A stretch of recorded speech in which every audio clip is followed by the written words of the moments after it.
From the get-go, France's new Prime Minister acknowledged that storm clouds are looming ahead. He said on French television that he knows his mandate is a fragile one, for the risk of a vote of no confidence hovers over every move. But Michel Barnier nonetheless laid out some of his plans. First, there's a financial imperative to tackle. The new government must submit the 2025 budget plan to Parliament by early October. With France's shortfall at 5.5% of GDP last year, and with Europe having reprimanded France over its debt, Barnier and his new budget minister said cuts are coming, and a national effort would need to be made. Yes, strong choices will need to be taken. But what we did and have done was, of course, a necessary precursor to maintaining economic activity and straightening our economy.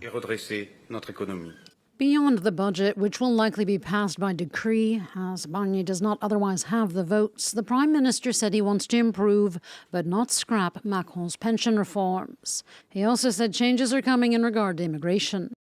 There will not be any ideology or sectarianism. There will be practical measures, similar to those of our neighbors, and we'll take these steps carefully.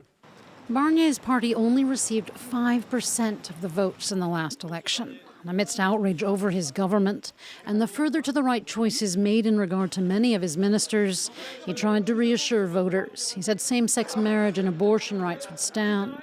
Mental health, he said, would be next year's national cause. This as a third of psychiatric staff positions in hospitals remain vacant and as the number of beds for patients has fallen. On the heels of the Olympics, Barnier said sports across the country would be a priority.